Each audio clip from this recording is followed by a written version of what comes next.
참 안타까운 게 우리는 평생 이를 악물고 살아요. 노력이 부족해. 그래서 돈 벌고 성공하고 그러면 영원히 불행해져요. 그럼 행복하려면 어떻게 해야 되냐? 우리가 해결해야 될 문제는 하나입니다. 안녕하세요, 한석준입니다. 이 시대 대가들의 순도 높은 지식을 전하는 지식인 초대석. 오늘 모실 분은요, 이 지식인사이드 채널의 최다 조회수 817만을 달성하신 바로 그 주인공, 또 내면 소통과 회복 탄력성이라는 이 키워드를 제시해 주신 분이죠. 김주환 교수님이십니다. 어서 오십시오. 안녕하십니까? 먼저 첫 번째로 저는 인간이 가진 감정이 굉장히 많다고 생각하거든요. 행복함, 즐거움, 시기, 질투, 뭐 많은 것들이 있는데 교수님께서는 이 많은 감정들이 전부 두려움에서 나오는 거다라고 말씀을 하셨어요. 이게 저는 잘 이해는 안 되더라고요. 정확하게 더 말씀드리면 본질이 두려움이다. 그러니까 비가 오잖아요. 비의 종류가 많죠. 소나기도 있고 장맛비도 있고 눈도 있고. 근데 그거 핵심은 뭡니까? 하늘에서 내리는 물. 이 비가 뭐지? 어떻게 비를 더 안 오게 하지? 그러니까 그런 차원에서는 장맛비랑 보슬비랑 무슨 비를 구별하는 건 의미가 없죠. 감정이 마찬가지입니다. 뭐 내가 짜증나, 화나, 분노, 두려워, 무서워, 걱정돼. 그리고 온갖 부정적 정서가 있잖아요. 그거는 하나입니다. 본질이. 편도체 활성화에 따른 공포 반응이에요. 그래서 두려움하고 막 화내는 거하고 달라 보이잖아요. 분노는 막 강해 보이고 두려움은 무서워 보이고. 그런데 언제 공격 성향 분노가 나오냐면 사람이 두려울 때 나오는 겁니다. 그래서 두려움이 아무것도 없는, 난 아무것도 안 두려워, 그런 사람은 화가 안 납니다. 강아지를 봐도 알 수 있어요. 큰 개 데리고 산책해 보잖아요. 걔는 조그만 애가 막 짖어도 짖지도 않고 그냥 태연해요. 그러니까 세상을 사는데 두려움만 쫙 없애잖아요. 그러면 분노고 걱정이고 뭐고 온갖 부정적 정서가 다 사라집니다. 그럼 막 갑자기 화를 내거나 하는 사람들도 그 근원에는 두려움이 있다는. 그렇죠. 두려움 때문에 화가 나는 겁니다. 아니에요. 저는 죽음이 두려워요. 그러면 삶에 대한 집착, 이게 있는 거고요. 그래서 제가 나를 죽이려고 그러니까 내가 화내요가 되는 거예요.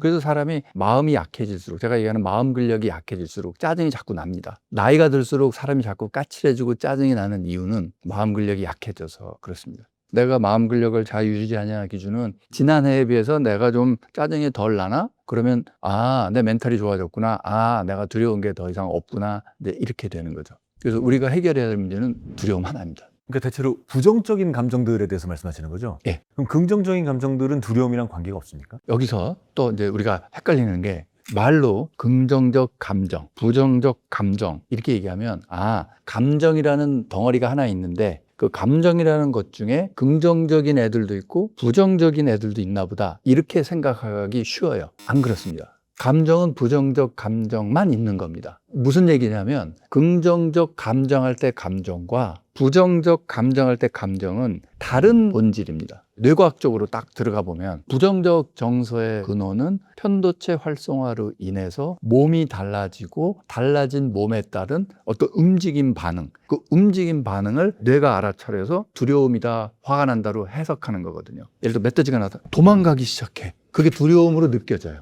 근데 도망이 잘 안 될 것 같아. 그럼 얘랑 싸워야 되겠어. 저놈을 어떻게 해치워야 되겠어. 그게 공격 성향, 즉 분노로 나타나요. 이걸 감정이라고 합니다. 그래서 영어로 보면 모션이잖아요. 모션이 움직임이에요. 감정은 움직임이에요. 그거 말고 사랑의 감정, 무슨 감정. 이거는 뇌과학적으로 볼 때 편도체랑은 거의 관계가 없고 전전두피질 활성화, 타인에 대한 긍정적 정보 처리. 저 사람 멋있어. 저 사람 훌륭해. 또는 나 자신에 대한 긍정적 정보 처리. 나는 이 정도면 됐지. 나는 내가 자랑스러워. 이 긍정적 정서 있잖아요. 그거는 전전두피질 활동, 즉 생각의 차원이에요, 더. 그래서 생각만으로 행복해질 수 있어요. 그런데 생각만으로 짜증이나 두려움은 안 나와요. 긍정적 감정과 부정적 감정의 의미가 본질적으로 다른 거다. 부정적인 감정과 긍정적인 감정은 뇌에서 기능을 하는 부위가 아예 다른 거네. 완전히 다르죠. 그러면 두려움이나 공포가 극심한 상태로 올라가면 그 사람이 우울증에 빠지거나 정서불안에 빠지거나 그렇게 되지 않습니까? 그 원인이 다 두려움에 있다고도 볼 수가 있는 건가요? 거기서 우울증이나 정신질환으로 얘기가 가면 조금 조심해야 됩니다. 아직 우리는 모릅니다. 두려움을 많이 느끼는 사람이 우울증에 빠지는지 아니면 다른 어떤 이유로 해서 우울증이라는 증상이 생긴 사람이 두려움을 더 잘 느끼는 건지 그거 아직 몰라요. 인과가 반대로 돼 있을 수 반대도 될 수 있습니다. 어떤 질환이든지 원인을 알고 처방이 있을 수 있잖아요. 정신질환 중에 그게 되는 게 거의 없어요. 진짜 오래된 조현병, 스키조프레니아 원인 몰라요, 정확하게. 우울증의 원인 정확하게 몰라요. 아니야 세로토닌이 뭐 레벨이 낮아져가지고 세로토닌 리업테이크가 안 되는 거 SSRI 계통 약 먹으면 좀 좋아져. 천만에. 우울증이 원인이 돼서 세로토닌 디플리션이 생겼을 수도 있는 거예요. 아직 인과관계 몰라요. 그렇기 때문에 어떤 사람은 SSRI 계통, 즉 세로토닌 잡아주는 먹어도 전혀 효과 없을 수도 있고, 다만 이건 있는 거죠. 우울증 있는 사람들이 더 두려워지고 민감해지고 쉽게 짜증내고 공격적이 됩니다. 그거는 맞아요. 그러면 어떤 외부 자극에 대해서 훨씬 더 예민한 상태라고 받아들일 수 있는 건가요? 예민한 상태죠. 왜냐하면 예민하다는 건 눈 감고 이러고 있는데 예민하게 느껴져. 이게 아니라 항상 신체 반응이 나오거든요.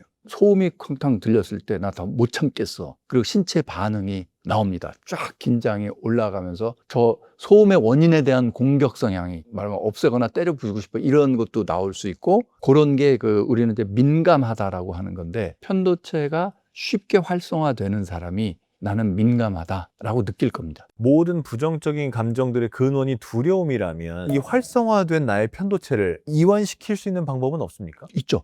그래서 저 내면 소통 책에 그걸 안내하고 있죠. 편도체 안정화하는 방법. 몸에서 올라오는 신호를 알아채서 우리가 두려움을 느낀다고 했잖아요. 우리 이 뇌는 목적이 딱 두 개가 장착되어 있습니다. 이 안에. 1번 생존, 2번 번식입니다. 이건 모든 생명체의 기본이에요. 그러니까 생존은 개인에게 중요한 거고 번식은 종에게 중요한 거네요. 그 생존에 조금이라도 위협이 되는 요소가 다가오면 이 뇌는 격렬하게 반응을 하게 돼 있습니다. 예를 들어 무석기 시대 원시인을 한번 생각해 보시면 멧돼지가 나타나면 내 생존이 위협을 받잖아요. 그러면 이 위기를 타개하는 시스템으로 내 생존 시스템을 확 바꿔버립니다. 첫 번째는 뭐냐면 쓸 수 있는 모든 에너지를 근육으로 쫙 보내서 힘을 내는, 힘을 내야 멧돼지랑 싸우든 도망가든 필요할 거 아니에요. 그 힘을 내려면 어떻게 해야 되냐? 평소 에너지를 많이 쓰는 기관의 기능을 저하시킵니다. 1번이 소화기관입니다. 이 소화기관은 우리가 섭취하는 전체 에너지량의 30% 이상을 소화하는 데 쓰고 있는 겁니다. 그 에너지를 통으로 근육으로 쫙 보내요. 두 번째는 뭐냐면 뇌에서 많이 씁니다. 25% 에너지 많이 쓰는데 그 중에서도 기본적인 기능은 살려두고 복잡한 생각, 사고하는 전전두 피질, 대뇌 피질 이런 기능을 뚝 떨어뜨립니다. 지금은 그게 중요한 게 아니니까. 멧돼지가 다가오고 있는데 내가 아침밥 소화하고 있는 거 이게 중요한 게 아니고 다 긁어다가 근육에 몰빵을 해주는 겁니다. 에너지는 뭐에 의해서 가냐면 글루코즈, 포도당에 의해서 가야 되잖아요. 그거 다 혈액에 실어 보내야 되거든요. 그러면 혈액순환이 일단 빨라져야 됩니다. 그래서 심장이 두근거리기 시작한 겁니다. 거기서 에너지가 막 나오려면 뭐가 필요하냐? 산소가 필요해요. 그러니까 호흡이 가빠지는 겁니다. 그래서 결국은 어떤 몸의 상태를 만드냐? 딱 싸우든지 도망가든지 이 상태를 딱 만드는 거예요. 원시인이 마주했던 위기는 5분, 10분 내에 해결됩니다. 뭐 5분, 10분 동안 소화기관 스톱? 그렇다고 소화불량 되는 거 아니고 몸에 아무 이상이 없습니다. 자, 근데 이제 원시인이 갖고 있던 뇌랑 똑같은 시스템을 우리 현대인이 갖고 있는 겁니다. 우리의 안위를 위협하는 멧돼지들은 이게 5분, 10분 내에 해결이 안 돼요. 예를 들어 수능 시험장에 시험 보러 간 애들 있잖아요. 걔네들한테는 수능 시험지가 뭐예요? 멧돼지예요. 그러니까 이 뇌는 수학 시험지라는 멧돼지네.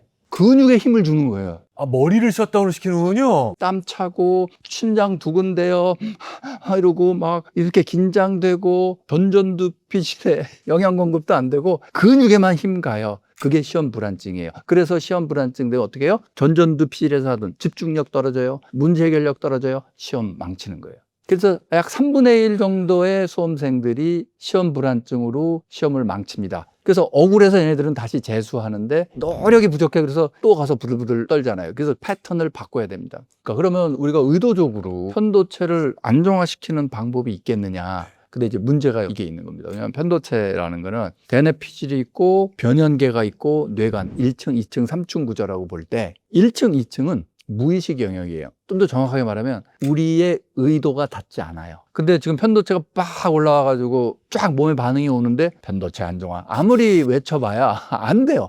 그런 방법은 딱 한 가지만 있는 거예요. 뭐냐면 편도체와 딱 그 반응이 연결되어 있는 신체 부위들이 있어요. 우리 몸. 그래서 얘가 활성화되면 타타타닥 변화가 일어나거든요. 즉 시험지만 받아들면 편도체 활성화돼서 신체 반응이 일어나 이렇게 돼. 그때 몸을 바꾸는 습관을 자꾸 해서 얘를 안정화시키는, 다시 말해서 무의식의 영역인 편도체한테 신호를 주는 거예요. 야야 이거 멧돼지 아니야. 야 근육에 힘 빼. 야 심장박동 천천히. 이 훈련을 할 수 있다 이거죠. 그걸 그래서 척추신경계와 별도로 뇌신경계라고 합니다. 뇌랑 바로 연결되는 바로 요 목, 요 부위가 더 많아요. 예를 들어 승모근 이거 있죠. 이거 이렇게 하는 요 승모근은 그 바로 옆에 있는 무슨 삼각근 이런 애랑 번지수가 다른 거예요. 얘는 척추신경계에서 감정과 직결되지 않아요. 상완근, 전완근 감정과 직결되지 않아요. 물론 크게 보면 조금은 관계 있는데, 하지만 직결되는 거 뭐냐면 흉쇄유돌근이라고 이렇게 고개 돌릴 때 이렇게 나오는 목 근육,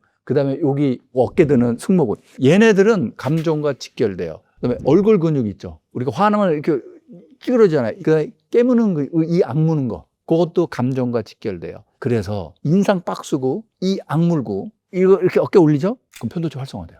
아, 내가 그 동작을 하면 활성화가 됩니까? 그러니까 이게 연결돼 있으니까 그냥 한번 해보세요. 지금 주먹 꽉 쥐고 주먹 꽉 쥐고 이 악물고 그다음에 인상 꽉 쓰고 그다음에 승모근 올려 툭 내놓으세요. 기분이 좀 다르지 않아요? 이거 할 때? 제가 아닌 것 같아요. 우리 뇌 편도체 무의식 속에 있는 얘는 이게 뭐야? 이게 활성화되고 이게 활성화되고 야, 그 위기 상황 아니야? 이게 쫙 올라가는 겁니다. 뒤집어서 얘기하면 어떻게 될까요? 승모근 낮추고 어깨 떨어뜨리고 턱 근육에 힘 빼야 돼요. 그다음에 안구 근육이 굉장히 영향을 많이 미쳐. 그래서 눈을 힘을 빼야 돼요. 우리 어렸을 때 어떻게 봐요? 정신 차려 똑바로. 눈에 힘 딱 주고 이게 똑똑해 보이죠? 네. 사실 이게 바보의 표정이에요. 아, 그래요? 그다음에 턱 근육에 힘을 빼려면 아래 턱이 툭 떨어져야 돼요. 어깨 툭 떨어뜨리고. 죄송한데 이거 바보 표정 아닌가요? 이게 현자의 표정이에요. 그러니까 우리가 어떻게 속아 살아온 거예요. 보통 긴장해서 우리는 평생 이를 악물고 살아요. 다들 여기 힘 들어가 있어요. 이걸 풀어주고 어깨 툭 낮추고 배를 풀어줘야 돼요. 편안한 느낌이 약간 돌죠. 이러면은 우리 편도체에 지금 신호를 주는 거예요. 야, 지금 위기 상황 아니야. 별일 없어. 요거를 습관화 시키면 돼요. 그래서 배가 굉장히 중요합니다. 배를 이렇게 되는 게 아니라 툭. 그 배를 툭 놔주는 사람을 우리는 뭐라고 하느냐. 배짱이 두둑하다. 두려움이 없는 사람을 배짱이 두둑하죠. 왜냐면 두려움이 있으면 배가 이렇게 되거든요. 눈 커지고 네. 눈 개슴츠레 이게 배짱이 두둑한 사람이에요.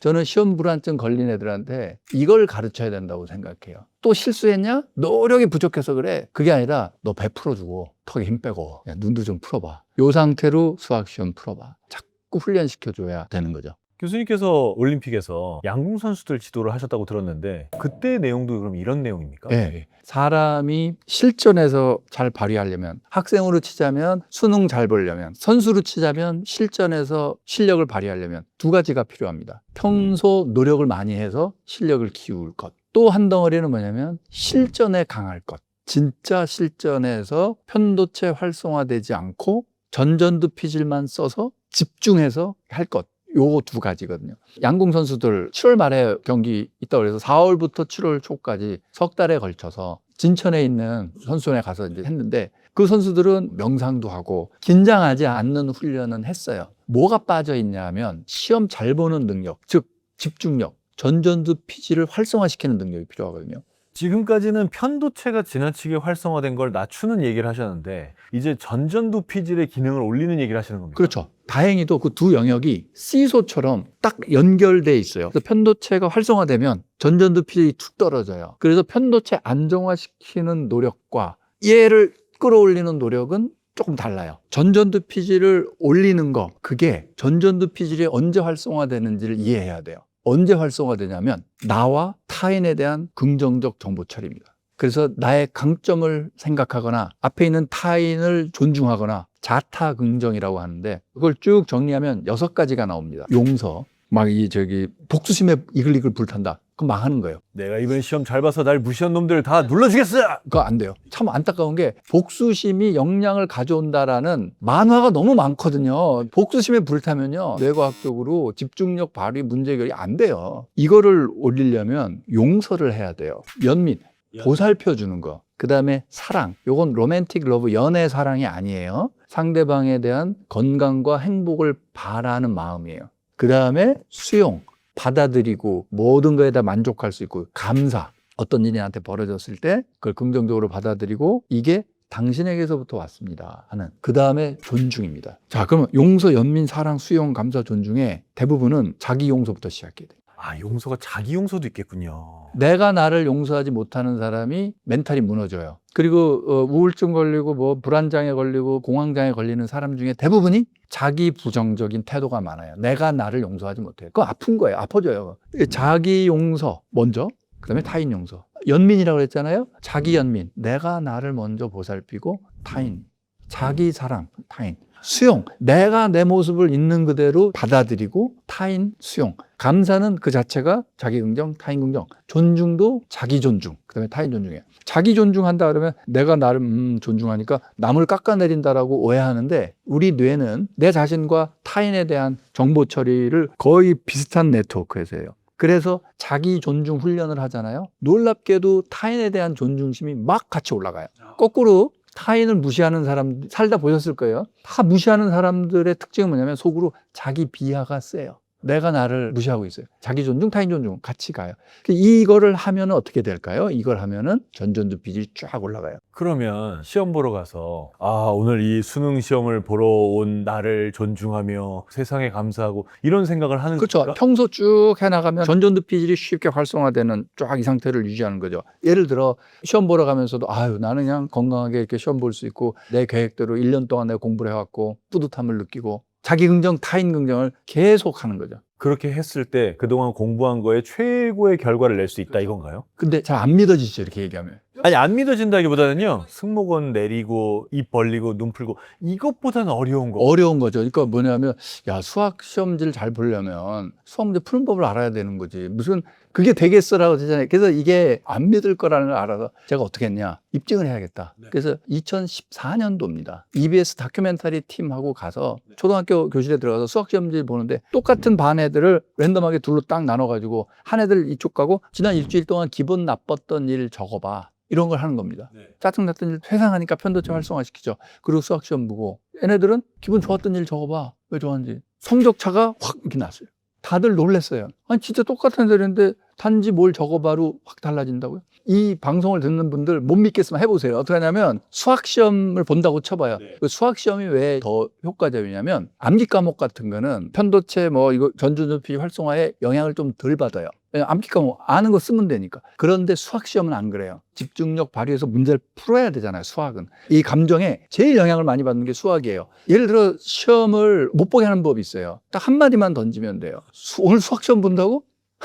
니까진 게 수학 시험 잘 보겠다. 그럼 끝나는 거예요. 너까진 게 시험 잘 보겠다 하면은 자기 부정적 정서가 생기고 해서 확 떨어지니까 반대로 해줘야 된다는 거죠. 나는 잘할 수 있고 나에 대한 자부심. 옛날에 그래 난 생각해보니 이것도 잘했고 저것도 잘했고 난 이번에 잘할 수 있을 거야. 난 집중하면 될 거야. 이거랑 나까진 게 잘할 수 있을까? 이거랑 완전히 사람의 역량 발휘를 다르게 해요. 그럼 이 내용을 양궁 선수들한테는 어떻게 적용하실까요? 양궁 선수 어떻게 하냐? 첫 번째 뭐예요? 이 사람들은 이미 세계 1등이에요. 다 알아요. 그럼 뭐를 강조해야 될까요? 용서, 연민, 사랑, 수용, 감사, 존중 이걸 강조하고요. 그 중에서 제일 끝판왕이 존중 훈련이거든요. 나에 대한 존중. 아무리 1등이어도 나는 이게 좀 안 되는데 이런 거 있거든요. 그거 없이 셀프에 대한 완전 긍정. 그 다음에 편도체 활성화시키는 제일 큰 원인은 인간관계 갈등입니다. 제가 분명히 얘기했어요. 4월 달에 시작하면서 석 달 동안은 어느 누구와도 갈등을 겪거나 싸우는 거 금지. 정말 어려운 일을 시키셨네요. 그거 해야 돼요. 그래서 그거를 설득을 시켰어요. 인간관계 갈등이 당신의 퍼포먼스를 얼마나 끌어내리는지를 알려준 거예요. 그래서 다 용서해라. 그래야 너 여기 돌아가서 이게 된다. 그리고 그거 들을 때 선수 6명 말고도 코치, 감독들이 다 같이 들었거든요. 이 팀워크가 아주 좋아지는 걸 봤고요. 그래서 저는 늘 그렇게 생각합니다. 과학을 믿어야 된다고 생각합니다. 아, 전전두피 활성화 이거 해야 되겠네. 그거 하는 법은 자기 긍정, 타인 긍정이네. 그거 하는 방법은 존중, 감사 이런 거네. 그럼 그거 해야죠. 그러면 시험 보기 전날 엄마하고 아이가 마주보고 앉아서 서로에 대해서 감사하고 존중하고 이게 효과가 있을까요? 성적 때문에 엄마랑 애가 싸운다. 그럼 애들 성적은 절대 안 올라가거든요. 그런 애들 10가족 모아다가 제가 워크숍 시키고 무릎 꿇고 앉아서 존중 고백 시켰어요. 그 엄마 애기가 애한테 존중한다는 말 한 번도 생각 안 해봤는데 애가 얼마나 힘들까. 근데도 이렇게 해왔구나. 그래서 막 울고 난리 쳤죠. 그 다음에 엄마랑 애 관계가 회복이 됐어요. 싸우지 않아요. 그 다음에 성적 수십 등 올라갔어요. 정말로 올라갑니까? 거기 다 나와요, 다큐멘터리. 그러나 저는 제가 이렇게 떠들어도 교육을 담당하시는 분, 학부모님들이 제 말을 안 믿을 거라는 걸 압니다. 그래도 언젠가는 조금은 달라지지 않을까. 그 희망을 갖고 그릿이라는 제가 옛날에 나왔다가 절판시켰던 책을 다시 냅니다.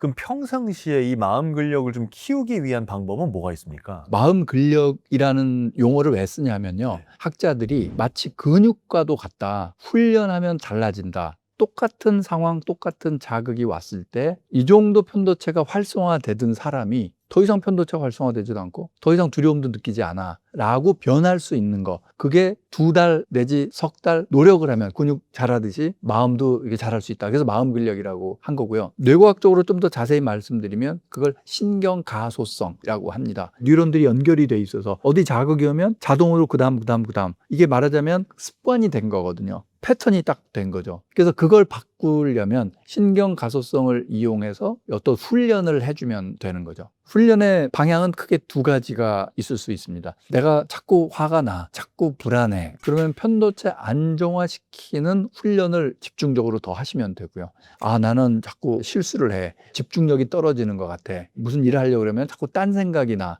그럴 때는 그 전전두피질 활성화에 훈련을 해서 그걸 단단하게 잡아준다. 그러니까 아, 내가 하체 근육 키워야 될까 상체 근육 키워야 될까 이런 걸 판단하신 다음에 맞게 먼저 하시면 좋을 것 같습니다. 근데 그거의 하나로 명상을 얘기하시기도 하잖아요. 근데 명상이 뭐 안 해본 사람들은 명상 좀 각 잡고 앉아가지고 한 30분 있어야 되는 거가 생각하거든요. 근데 교수님께서는 일상생활 뭐 지하철 타면서도 명상할 수 있다 이런 얘기를 하셨어요. 명상은 상당히 강한 선입견, 그것도 잘못된 선입견들을 많이 갖고 계세요. 명상은 한마디로 알아차림입니다. awareness라고 할 수 있고, 일단 이렇게 말씀을 드릴게요. 그런데 그 명상을 알아차리려면은 가만히 눈 감고 앉아서 이렇게 해야 되나? 연벽 수행이나 앉아서 하고 있는 거, 그것도 명상이긴 해요. 근데 명상의 스펙트럼이 이만큼 있으면 한 요만큼?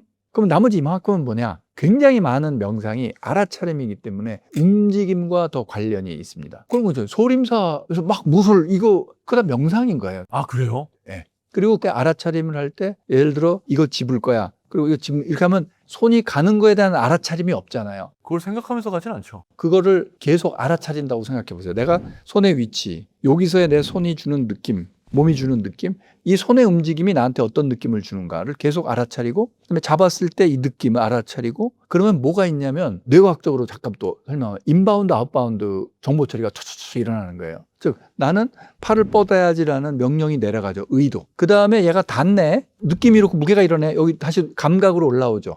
attention, intention. 이게 계속 돌아가죠. 이게 명상이에요. 그래서 걷기 명상 할 수 있어요. 걸을 때 내 지금 발이 바닥에 닿나? 안 닿나? 바닥에 닿을 때 느낌은? 또 왼발이 닿을 때 느낌은? 먹기 명상. 먹어볼까? 냄새는 알아차리고, 밥 한 숟갈 입에 넣고, 느낌은? 냄새는? 편도체 안정화 시키는 거죠. 이게 가능해요. 이렇게 먹는 것도요? 와. 자, 그러면은 전전두피질 활성화 한번 시켜드릴게요. 전전두피질 활성화는 셀프에 대한 정보 처리, 나의 상태를 알아차리는 거. 우리는 일상생활 속에서 눈으로 보고 듣고 감각이 닿는 거, 외부 환경에 있는 정보 처리를 합니다. 근데 이 오감 말고 육감, 칠감, 팔감 이런 게 더 있어요. 예를 들어 목말라. 목마르다는 느낌 뭐예요? 촉감이에요? 그러면 배고파는. 아니면 등이 뻐근한 것 같아, 이 뒤에. 이것도 촉감일까요? 그 막 심장이 두근거리는 것 같아, 이런 느낌? 자, 지금 쭉 말씀드리잖아요. 이거는 이 오감이 아닌 거예요. 오감은 외부 정보 들어온 거잖아요. 지금 말씀드린 거, 그건 다 뭐냐면 내부에서 올라오는 거예요. 내 몸의 내부에서. 근데 그거 분명 감각이에요. 그런데 무의식적으로 올라오는 그 내부 감각이 아까 뭘 만든다고 그랬죠? 감정을 만들어내요. 그래서 내부에서 내 몸이 주는 나의 느낌을 알아차리잖아요. 편도체 안정화되고요. 바깥으로 내 어텐션, 주의가 가던 걸 180도 돌려서 내 안으로 쏟아붓는 거, 그게 자기 참조 과정이라고 그래요. 이건 뇌과학 용어예요. 자기 참조 과정을 할 때 전전두피질은 활성화됩니다. 지금 해드릴게요, 바로. 네네. 자, 지금 앉아 계시죠? 네. 체중이 왼쪽 엉덩이, 오른쪽 엉덩이 5대5예요? 아니면 한쪽으로 좀 더 가 있는 것 같아요? 지금은 5대5입니다. 보통 한쪽으로 사람들 조금 더 6대4 가 있거든요. 왼쪽 발바닥과 오른쪽 발바닥의 느낌이 같아요? 아니요, 약간 달라요. 약간 달라요? 자, 그 왼쪽 발뒤꿈치랑 오른쪽 발뒤꿈치의 위치 어디나 생각해 보시고, 왼쪽 엄지발가락이 어떤 느낌을 주나 체크하시고, 둘째 엄지발가락 어디 있어요? 느껴져요? 셋째 엄지발가락과 넷째 엄지발가락 구별돼요? 아니요, 잘 안 돼요. 안 되죠. 자, 그 다음에 내 감정은, 지금 느낌은 지루해요? 졸려요? 내 생각은, 나 이따 6시에 무슨 약속이 있는데 이런 거가 있어요? 자, 보세요. 내 생각도 내가 알아차릴 수 있죠. 나 지금 생각하고 있어. 그러면 지금 뭐 하신 거냐? 명상하신 거예요. 그럼 명상할 때 눈 떠야 돼요? 감아야 돼요? 상관없네요. 상관없어요. 지금 저는 굉장히 이상한 느낌을 받았거든요. 저는 방송인이고 보여줘야 되는 사람이고 제 자세가 항상 똑바로 돼 있는 거를 많이 신경을 쓰면서 살아왔어요. 그런데 지금 앉아있는 자세에서 왼발은 뒤꿈치 쪽에 좀 더 무게를 두고 있고 오른발은 발가락 쪽에 좀 더 무게를 두고 있는 거예요. 근데 제가 그렇다는 걸 지금 처음 알았어요.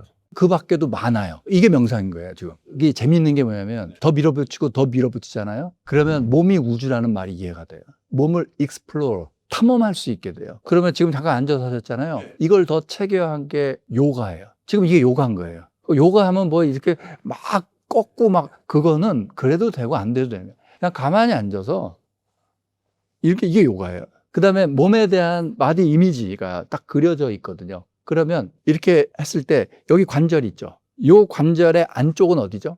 요 같은 데를 손바닥 쪽에서 짚어보세요. 여기죠. 그렇죠. 여기라고 생각하죠. 근데 보면 완전히 달라요. 그러네요. 엄청 다르죠. 근데 우리 머릿속에는 이게 같은 위치에 있다고 미스매치돼 있게 들어가 있는 게 되게 많아요. 그래서 사람들이 똑바로 앉으세요. 그러면 나는 똑바로인데 똑바로 아닌 거예요. 이런 원리였구나. 그러니까 그런 거를 자꾸 해나가는 훈련, 그게 움직임 명상이고, 요가가 지금 완전 스트레칭으로 돼버렸잖아요. 말로만 들여쉬고 내쉬고 하면 안 되고 진짜 그걸 해야 돼. 끊임없이. 그래서 1번이 뭐냐면 호흡 알아차리는 게 먼저예요. 1시간 세션을 한다 할 때 1시간 동안 난 호흡을 안 놓쳤어. 그럼 대박 성공한 거예요. 자세가 어떻게 되든 상관없이. 근데 이제 보통 어떻게 하냐면 스트레칭으로 가니까 그건 요가가 아닌 거예요. 그다음에 옛날부터 있던 게 뭐냐면 떠가는 명상이 있어요. 물속에서. 수영이에요. 수영이 명상에 최고 좋은. 수영 해보셨어요? 저 수영 꽤 잘합니다. 물속 명상은 뭐냐면 알아차림이라고 했잖아요. 근데 물에 들어가면 중력이 달라지잖아요. 내 몸에 대해 알아차리는 게 확 달라지고요. 피부에 물살 거치는 게 쫙 느껴지면서 그 다음에 대박인 게 이건 호흡에 집중을 할 수밖에 없어요. 왜냐면 호흡 해야 되니까 호흡 내가 어떻게 하나 알아차리면서. 그래서 진짜 좋은 게 수영을 명상처럼 하는 거, 걷기 명상을 물속에서 하는 거, 이런 걸 적극 추천해 드립니다. 다음에 수영장은 꼭 해봐야겠는데요. 그러면은 어느 순간에 이게 무슨 소미불을 누워가는 것 같아요.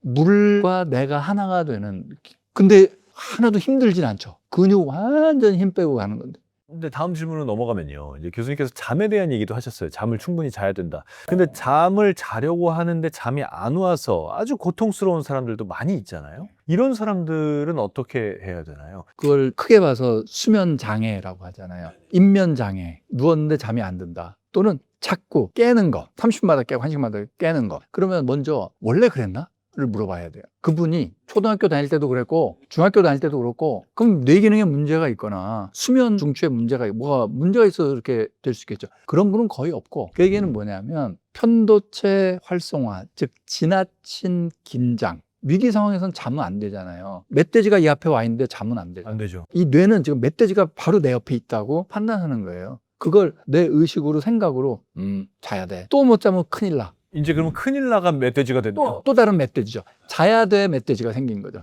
이거를 불안장애의 일종이라고 딱 하는 거예요. 그게 불안장애예요. 수면장애는 불안장애의 아주 대표적인 증상이에요. 잠 못 자는 거. 불안장애뿐만 아니에요. 모든 정신질환의 공통점이 잠을 제대로 못 잔다예요. 그래서 만약에 나 우울증 아닌가? 나 불안장애 아닌가? 걱정되시는 분은 내가 밤에 잠을 잘 자나만 체크하시면 돼요. 잘 자고 있으면 아닙니까? 저 우울증인데 잠은 잘 자요. 그냥 누우면 자요. 절대 아니에요. 세상에 그런 우울증은 없어요. 잠을 잘 자는 정신질환 없어요. 이렇게 생각하시면 돼요. 잠만 잘 자면 되겠네? 네. 잠만 잘 자면 정신과 가실 일 없어요. 그만큼 보편적인 거예요. 불안장애 제일 큰 게 수면장애고, 불안장애, 공황장애도 있고, 개인공포증도 있고, 이게 공통점이 뭐냐? 편도체의 과도한 습관적 활성화 상태다라고 이해할 수가 있는 거예요. 한번 예를 들면 큰일이 생기거나 부도 날 뻔했어라든지 엄청 힘든 일이 생기면 잠을 못 자게 돼. 편도체가 과도 활성화되니까. 그러면은 이제 우리는 거꾸로 가는 거죠. 야, 내가 뭘 두려워해? 그러면 부도 날까 봐. 그럼 부도 날까 봐 왜 두려운데? 거기에 집착이 드러나게 돼요. 이 모든 거 밑에는 집착이 있어요. 나 대학 가야 돼. 나 돈 벌어야 돼. 집착이 있는 거예요. 그걸 놓는 연습을 해야 돼요. 그럼 그걸 놓는다. 무슨 소리야. 먹고 살기 힘든데 당신처럼 이렇게 편하게 생각하면 안 돼요. 라고 하지만 우리가 뭐가 우선인지 한번 생각해 볼 필요가 있어요. 사업도 하고 뭘도 하고 하는 거 있잖아요. 그건 우리가 산 다음에 있는 거고 지금 가장 기본은 우리는 몸적인 존재, 이 몸뚱아리를 갖고 살고 있거든요. 얘가 잘 작동하는 거, 그거를 being, 그냥 존재한다라고 해요. 시험 잘 보고 돈 벌고 하는 건 doing, 어떤 일을 해내는 거예요. 근데 항상 being, 존재가 doing 보다 먼저예요. 그런데 내가 잠도 제대로 못 자고 아파. 그거는 주객이 전도된 거예요. 그래서 이게 중요하지 않다는 게 아니라 우선순위를 우리가 생각을 하자. 살고 봐야죠. 수면 장애는 계속 그렇게 되면 못 살아요. 잠이 또 얼마큼 중요하냐면요. 그 유명한 매튜 워커, 왜 우리는 자야만 하는가 이 책을 쓴 사람이 얘기하기, 원래 상태는 being이라고 그랬잖아요. 그것처럼 생명체의 원래 상태는 수면 상태예요. 자는 게 원래 상태예요. 그러면 잠든 상태로는 계속 살 수 있어요. 계속 잠자면 굶어 죽으니까 자다가 잠깐 일어나서 먹을 거 찾다가 다시 자는 거예요. 깨 있는 게 원래 상태에서 잠시 쉬는 게 아니라 본연의 상태는 자는 거예요. 그렇게 생각하면 재밌네요. 저도 불면증 오래 알았었거든요. 그때 제가 제일 효과를 봤던 게 그 움직임 명상, 요가. 저는 요가 클래스를 10몇 년 전에 배우고선 그날 너무 잘 잤어요. 그래서 그런 움직임 명상, 수영도 그렇고 요가도 그렇고 이런 거에서 몸을 움직이고 편도체 안정화시키는 노력을 꾸준히 해보시라, 이렇게 말씀을 드리고 싶습니다. 그러면 이제 비슷한 차원에서 수면 장애가 있는 분들이 자려고 노력하는 것도 집착이라고 본다면, 요새 저는 그런 사람도 봤습니다. 건강식에 집착하는 사람. 이것도 오히려 병을 불러올 수 있다면서요. 꼭 명심을 하셔야 되는 게, 건강은 뭘 먹어서 얻어지지 않습니다. 이 컨셉을 바꿔야 돼요. 뭘 해서 건강해지는 건 딱 하나 있어요. 운동밖에 없어요. 운동은 하면 건강해져요. 그럼 먹는 거는 어떡하냐? 먹는 건 나쁜 걸 안 먹으면 건강해져요. 이거 확실한 거예요. 아주 최근의 연구 결과를 보면 알코올이 얼마나 나쁜가는 너무나 확실하게 나와 있어요. 아직 인류가 문화적으로 알코올이 나쁜 걸 몰라서 술 문화가 그렇게 생겼던 거예요. 이제 다 알아요. 한두 잔 먹는 것도 굉장히 안 좋다는 게 알려졌어요. 그러니까 뭘 먹어서 건강해지실 분들은 일단 술을 안 먹는 것부터 해보세요. 약주인데 안 됩니까? 네, 그 약주, 그 컨셉 자체가 잘못돼요. 세상에 그렇게 따지면 독약도 약이죠. 일종의 독약이에요. 술 안 먹는 게 어떠한 건강식보다 더 나을 겁니다. 그러면 술을 먹었으니까 술 때문에 상한 간을 보호하기 위해서 간에 좋은 건강 음식을 먹을 수 있는 거지 않습니까? 왜 그래요? 술을 안 먹으면 더 훨씬 확실한데, 간에 좋다는 건강식이 좋은지 안 좋은지 사람의 몸, 이거는 정말 오랜 동안 종단 연구해봐야 우리가 과학적으로 알 수 있는데, 먹는 것 갖고는 그런 실험이 불가능합니다. 이거 먹이면 이 사람 암 걸릴까라는 실험을 어떻게 하겠어요? 이거 먹여보고 하고 못해요. 그렇기 때문에 나쁜 거 안 하기. 나쁜 거라고 입증이 된 게 술, 더 나쁜 거 담배. 그거는 일단 우리 생활, 우리 문화에서 퇴출을 시켜야 돼요. 이게 술과 담배만 없는 세상이 됐다. 그러면 우리 내는 의료보험료가 확 내려갈 겁니다. 그 여기 이제 하나를 덧붙이자면, 자기가 가진 것에 만족하지 못하는 사람들은 암에 걸릴 확률이 높다, 이런 말씀도 하셨더라고요. 과학적으로 보면 만성 스트레스 상태는 암에 걸릴 확률이 높아요. 내가 갖지 못하는 걸 계속 원하면은 그거만큼 스트레스가 없거든요. 우리는 어떤 걸 어려서부터 배워왔냐면, 뭐를 갖고 싶어. 그럼 열심히 노력해. 공부도 하고 돈도 벌고 열심히 노력해. 그래서 그걸 가져. 그 다음에 만족하는 법을 배우질 않았어요. 계속 원하는 상태만 배운 거예요. 근데 내가 A라는 자동차를 사고 싶어요. 진짜 내 드림카야. 사고 좋다. 한 달도 안 가요. 그건 이미 내 생활이 돼버렸고, 그 다음은 뭐 사지? 글로 가고. 그걸 계속 하는 거예요. 그럼 평생 어떤 상태가 되냐면, 내가 갖지 못한 걸 늘 추구하는 결핍 상태가 돼요. 불행한 삶을 살게 돼요. 그걸 뒤집으면 뭐냐면, 내가 이미 갖고 있는 걸 원한다고 해보세요. 이거 이미 갖고 있죠. 근데 전 원해요. 있잖아요. 근데 있잖아. 근데 또 원해. 이게 행복이에요. 이거 원하는 데 있네? 오, 좋다. 이걸 가졌는데 딴 걸 원해. 그럼 불행하고, 이걸 가졌는데 이걸 원해. 그럼 너무 좋고. 어떻게 보면 되게 간단한데요. 진짜 행복에 대해서는 꼭 말씀드리고 싶은 게, 이미 갖고 있는 걸 원해. 이거는 뭐냐면 행복이 먼저예요. 이것도 뭐가 우선순위냐가 중요한데, 행복해. 행복이 있잖아요. 그 다음에 행복의 조건이라는 것들이 있어요. 돈 벌고 성공하고 지위가 올라가고 유명해지고. 사람들은 뭐를 추구하냐면 행복의 조건들을 추구해요. 그러면 영원히 불행해져요. 왜냐하면 행복의 조건들은 곧 불행의 조건이에요. 내가 10억을 원해. 그러면 10억 못 벌까 봐 불안해지고 두려워져요. 근데 10억을 벌지. 이번에는 10억을 잃어버릴까봐 불안하고 두려워요. 예를 들어, 난 저 사람하고 결혼하면 행복할 것 같아. 내 행복의 조건은 뭐지? 너야. 그러면 그 배우자는 불행의 조건이에요. 왜냐하면 얘 없으면 난 불행해지는 거거든. 얘가 있어야 행복해지는 거거든. 그래서 내 뜻대로 모든 게 돼도 계속 불안해요. 그리고 조금만 행동이 이상하거나 조금만 화내거나 그러면 나를 사랑하지 않나 보나 또 불행해지고. 네가 내 행복의 조건이야 하는 순간 네가 내 불행의 조건이야 라는 건 똑같은 말이에요. 그럼 행복하려면 어떻게 해야 되냐? 이 조건과 상관없이 행복해지면 돼요. 그걸 무조건적인 행복이라고 그래요. 무조건 행복 이게 아니라 그야말로 무조건 unconditional 조건에 의존하지 않는 행복이에요. 즉 내 삶의 상황에 의존하지 않는 행복이에요. 내가 결단을 내려서 나 이제 행복할래. 끝. 그러면 이거는 untouchable. 누구도 내 행복을 가져갈 수 없어요. 왜냐면 내 결단으로 그래 나 행복해. 나 행복할 거야. 그리고 이거는 건들 수가 없어요. 이걸 해야 돼요. Happiness in disaster라는 말이 있어요. 재앙 속의 행복. 그건 뭐냐면 뭐뭐에도 불구하고 행복이에요. 나한테 이런 나쁜 일이 생겼음에도 불구하고 나는 행복해. 왜냐하면 어떤 나쁜 일이 생겼는데 그 나쁜 일이 내 행복을 건들지 않아. 예를 들어 뇌종양 걸린 시한부 생명 선고받은 환자들한테 인터뷰하고 한 거예요. 뇌종양으로 당신 6개월 뒤에 죽어. 처음엔 충격받죠. 한 달, 두 달 뒤에 더 행복해져요. 안 믿어지죠. 그게 논문에 나와요. 그러니까 이거는 뭐냐면 뇌종양이 있고 없고가 내 행복과 관련이 없는 거예요. 그게 다른 말로 표현하면 나는 내가 이미 갖고 있는 걸 원한다. 갖고 있는 거 자체가 내 행복을 이래라 저래라 못한다.